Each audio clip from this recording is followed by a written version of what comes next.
Well, you're out early this morning. What have you got there? Just cosmetics. Where do you keep all that stuff? Any place I can find. Would you like me to make something for you to keep all that in? You mean like a vanity? Would you, George? Sure, I'd be glad to. It wouldn't have to be anything fancy. It'd just have to be a place to hold my moisturizers, mud packs, foundations, powders, blushers, mascara, eyeliner, eyeshadow, curler, lipsticks, and glasses. Is all that on there now? Most of it. Boy, when you wash your face, it must be this big. Where's Joanna? She's in the basement doing the laundry. Honey, would you come up here for a second? In a minute. As long as you're doing this, do you think you could build me a swivel stool so I can do this? What are you guys talking about? George is going to build me a vanity. Isn't that great? Stephanie, don't you think you put a little too much emphasis on, how you look? Well, maybe, but what am I supposed to do? I mean, nobody's ever said to me, gee, Stephanie, you're smart, or gee, Stephanie, you're fun to be with. All I've ever been complimented on are my looks. Frankly, Dick, being attractive can be a real burden. Yes, that's true. You don't know how lucky you are. What you want, honey? Oh, I have some good news. Paul Fraser called me. He's the host of Book Talk, and he wants me to be his guest this Sunday. You're kidding. That's wonderful. Yeah, that's fantastic. What's Book Talk? Yeah, I don't think I've ever seen it. Well, it's a local television program where they interview writers. About what? About what they've written. No wonder I've never seen it. Well, I'm proud of you. I think it's great. The most beautiful girl in the world picks my ties out, cooks me dinner, is a winner. Hi, guys. Everybody. Kurt? The most beautiful girl in the world cooks me dinner. I take it Cindy cooked dinner for you last night. It was unbelievable. We had veal scallopini, carrots vichy, creamed spinach, chantilly potatoes, and French chocolate mousse. But then, I guess when you're in love, anything tastes good. So what's new with you guys? We just found out Dick's going to be on Book Talk this Sunday. Book Talk. Is that the show that's on at 4 o'clock in the morning right after Amish aerobics? No, it happens to be a very highly thought of program on Sunday. What time Sunday? It's a filler between the end of the football game and the news. Certainly sounds like something people take seriously. Kirk, it doesn't matter what time it's on. It's an honor that Dick has been recognized as a fine writer. Or a fine filler. Well, I know I'm going to watch. Me too. Not me. Why not? Because I'm dating Cindy. I have a life now. Well, I think the least you can do is take a few minutes out to watch Dick. This is true. Can I watch it over here? My TV's broken. Of course. We'll make it a party. We'll pop some popcorn, have some hot cider, and make an afternoon of it. Boy, that sounds great. Would you like me to bring something? Sure, what would you like to bring? Cindy? That is fascinating. We're talking to Dick Loudon, author of Let's Build a Barbecue, and we'll be right back after this commercial word. He's doing great, isn't he? I can't believe Cindy had to work today. Kirk, would you stop pouting? She's entertaining at a child's birthday party. This is what I hate about dating a professional clown. They're always busy on weekends. That should be my time with Cindy. Kirk, you're being selfish. I'm being selfish. I'm not the one who picked a day to turn 6. The commercial is almost over. Well, big whip. Kirk, if you don't want to watch, why don't you just go home? No. If I stay here, at least I know there's someone more bored than I am. Who's that? The guy who's talking to Dick. Welcome back. We're talking to Dick Loudon, author of Let's Build a Barbecue, which you can pick up at your neighborhood bookstore. No, it's not in the bookstores. It's in the hardware stores. Oh, Locally, it can be found at Handy Sam, the hardware man. thank you, Dick. You've been a wonderful guest. I'm sorry the game ran long and we didn't have more time to talk. Well, you know what they say, sometimes a man says more when he doesn't say anything. Oh. So true, so true. Well, that closes the cover on another Sunday afternoon. This is Paul Fraser for Book Talk saying, keep reading.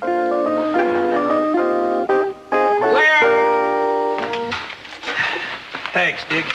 I really enjoyed talking to you. I like the book, too. Oh, thank you. Nice program, Paul. Oh, thanks. Dick, this is our producer, Michael Harris. Oh, how do you do? Nice show. Thank you. Well, if you two will excuse me, I've got a few calls to make.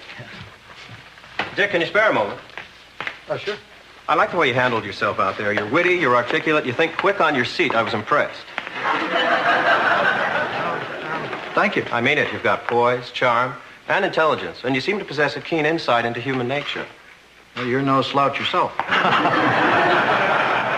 Let me get right to the point. Paul is leaving us. In fact, this was his last show. We've been looking around for a replacement. I think you'd be perfect. Me? Why not? Well, don't get me wrong. I'm flattered, but I don't have the time. Well, this doesn't take much time. All you need to do is schedule a guest and read a book a week. You do read, don't you? You really think I could do it? Not only do I think you could do it, I think you'd be terrific at it. The show could really use a personality like yours. Not to mention, it would be an opportunity to meet and talk to other writers. Well, I must admit I would enjoy that part of it. And you can get anybody you want because it's your show. Well, there are a few writers out there I'd like to talk with. Why don't you give it a try? Okay, what the heck? Great. Yeah, I was honored just being a guest on the show. I never thought that I'd be a host. Carson better hope I never do the Tonight Show. That's wit, right? Right. Love it. Well, see you next Sunday. What time should I be here? Just make sure you're here by the 2-minute warning. Al, do we have any Danish?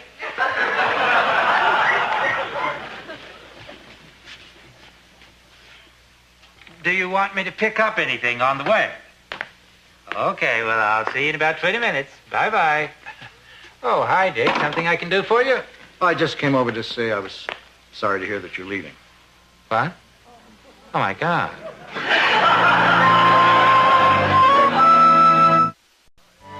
Paul, I'm sorry. I was under the impression that leaving was your idea. No. But don't leave yet. I'll be right back. Well, check with Dave and get back to me. Excuse me. Oh, hi, Dan. I thought Paul knew he was leaving. You didn't tell him, did you? Yes. Ooh. How'd he take it? He's crushed. Who wouldn't be? Look, I can't take this job. Oh, Dick, listen, you don't understand. Paul is leaving, whether you decide to be the new host or not. This decision was made long before we spotted you. Yeah, but still. He's been here 15 years. I think they just feel it's time for a new face. Look, it's not even my decision. This comes straight from the president. Of Channel 8, I mean.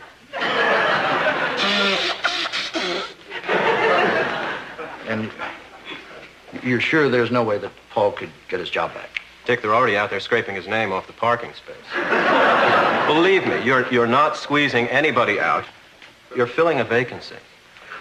I still don't like the idea. But you will do it? I guess so. Terrific. But I'm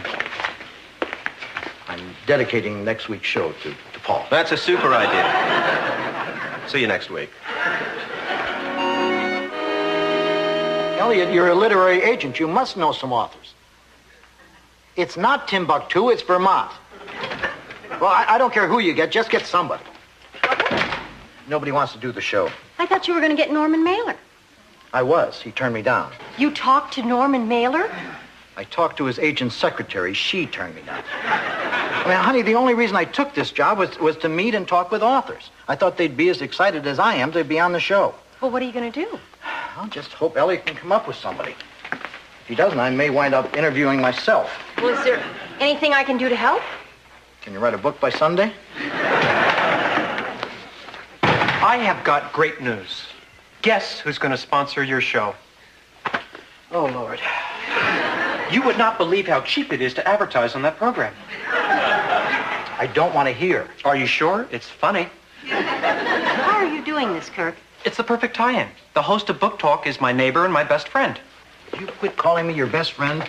This is not the kind of program where you hawk hamburgers. Dick, I realize it's a classy show, but I intend to do a classy commercial. That's why I want Joanna to be my spokeswoman for the cafe. Me? Joanna? Honey, I really don't think we both have to be that surprised. I think you'd be perfect. You're the most sophisticated woman I know. I am? Yeah. What do you think, Dick? Well, honey, it's up to you, but, I mean, you really want to be seen representing a greasy, crummy cafe? What would I wear? Anything you want. Dick, I know you're worried that Kirk is going to do something embarrassing, but if I were there, I could make sure that didn't happen. Honey, I told you, if you want to do it, it's up to you. Well, okay. If everybody really thinks I'd be good. Great. We have to shoot the commercial on Sunday. Sunday's fine. Wait a minute. Neither of us is going to be here on Sunday. I better tell George and Stephanie. Oh, by the way, they say TV adds 10 pounds to you, so you might want to drop a few beforehand. Have you seen the producer of the show? Have a good show, Dick. Oh, Michael, wait a minute.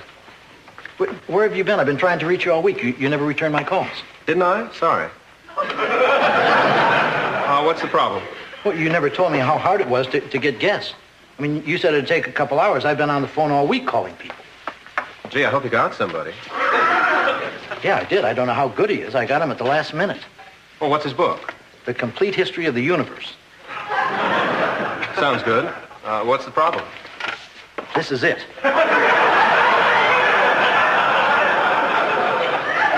Well, don't worry. The game will probably go into overtime. You'll just be on for a few minutes anyway. Have a good one. 2 minutes, Mr. Loud. Have you seen my guest? That's starting to hurt. Excuse me, Mr. Loudon? Yes. My name is Lloyd Mininger. I'm supposed to be your guest today. My guest's name is Donald Boone. Well, apparently Mr. Boone couldn't make it, and I'm supposed to be a replacement. Oh, great. Just what I needed. I'm sorry if that's a problem. No, that's all right. I haven't read your book. I have it right here. Up the Amazon by Colonel Lloyd Mininger. You're a colonel? Yes, Air Force, but I'm retired. Oh. What's the book about? It's about a canoe trip I took up the Amazon a couple of years ago. 1 minute, Mr. Loudon. Okay, do you think you can talk about this for 10 or 15 minutes? Oh, I can talk about this for days. Great. Thank you. Okay, I'll introduce you, and then I'll say, tell us about your trip, Colonel, and then you take it from there. Fine. Okay, when I give you your cue, read this. In 5, 4, 3, 2. Hi, I'm Dick Loudon, and this is Book Talk. For those of you who are used to seeing Paul Fraser sitting in this chair, I should tell you that Paul has decided to leave and go on to what I'm sure will be an incredibly successful career doing something else.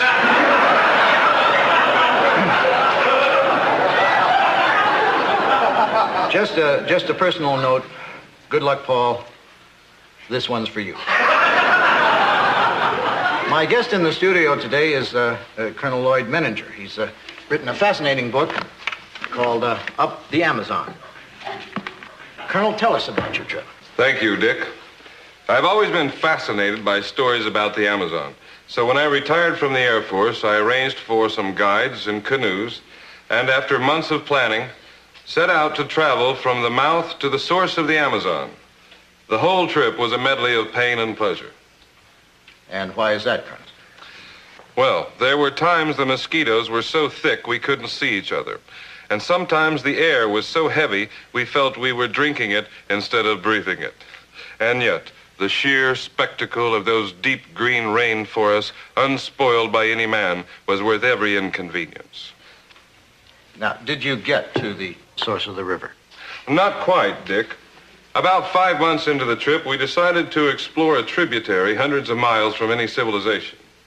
A day or two into this side trip, we pulled the canoes over to the bank and decided to do some exploring on foot. We walked for several miles when we came upon a clearing in the jungle that had some of the most breathtaking scenery I think I've ever seen. Well, why don't you tell us about it, Colonel? Well, Dick, it was a beautiful primeval valley filled with hundreds of varieties of exotic vegetation, and perhaps most amazing, a herd of prehistoric dinosaurs.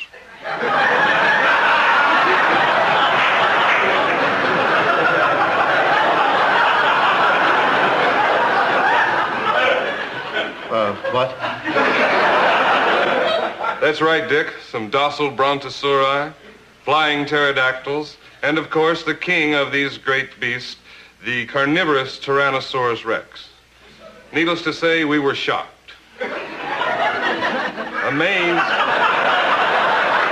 Simultaneously amazed and terrified, we were torn between running for our lives and running for our cameras.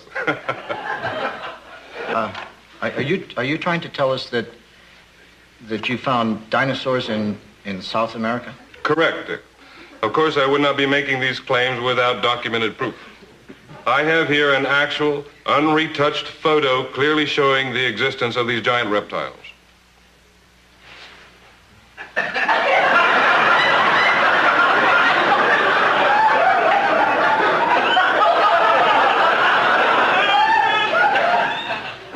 I can't make out anything in that. Well, of course, it was taken from the air. Wait a minute. I thought you said you made the trip by canoe. We did, Dick. But we were graciously transported aloft to take this photograph by the extraterrestrials who live in the area.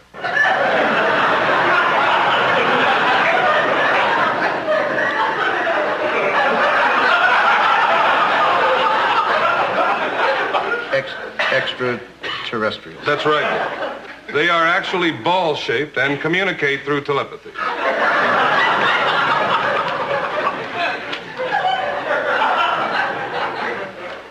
Don't go away. Not that you would. We'll be right back after this word from our sponsor. And we're into commercial. Right, okay, great guest, Dick. Michael Harris. Terrific. Thank you. Can we get makeup here? Michael, could I talk to you for a second? After the show, Dick. Just look at the monitor, Dick. I'll cue you when the commercial's over. Hi, friends. Kirk Devane, owner of the Minuteman Cafe. How much would you pay for this delicious, juicy, all-beef hamburger patty on a wonderful white bread bun? Well, don't answer yet. What if I threw in a very green lettuce leaf, an entire onion slice, and some lip-smacking pickles? Now how much would you pay? Well, don't say anything, because at the Minuteman, we also give you your choice of condiments. Mustard or ketchup. Now, you might expect to pay as much as $15 or $20 for a meal like this at some restaurants. But at the Minuteman, the monster meal in a bun is only $3.29. You heard me right, $3.29. And they are irresistible. Why, this lady here, turn around, is on her 4th burger. Yes, a perfectly attractive woman willing to eat herself into obesity for my burgers. And you will too, once you've had a monster meal in the bun at Kirk Devane's Minuteman Cafe next door to the Stratford Inn, owned by your book talk host, Dick Loudon. Back to you, Dick. We're back. Cue, Dick. Right. We're talking with retired Air Force Colonel Lloyd Menninger, who has written a book called Up the Amazon, in which he purports to have seen dinosaurs and aliens living somewhere in Brazil. Colonel, I'm sure that you'll have to admit that you've made some extraordinary claims, and at the risk of sounding realistic, it seems to me that if there were dinosaurs and alien beings on the banks of the Amazon, we would have heard about it before this. Well, not from me, Dick. I've been in hiding. Hiding? Correct, Dick. The government is trying to kill me. Obviously, when I say government, I mean specifically the CIA. They know that if this information were to get out, it would panic the public. But you're not hiding now. Well, Dick, I didn't feel I could pass up an opportunity to speak on television. I've been trying for months to tell my story over the airwaves. But as we all know, the 3 major networks, as well as PBS and most cable channels, are now controlled by the Soviet Union.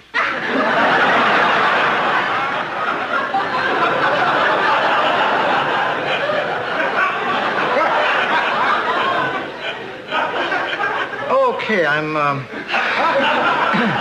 afraid that's all that time we have for today. 4 more minutes, Dick. Not from me, pal.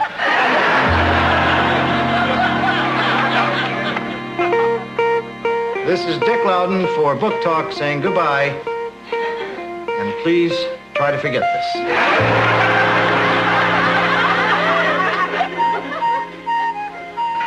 And how long have you been in the KGB, Dick?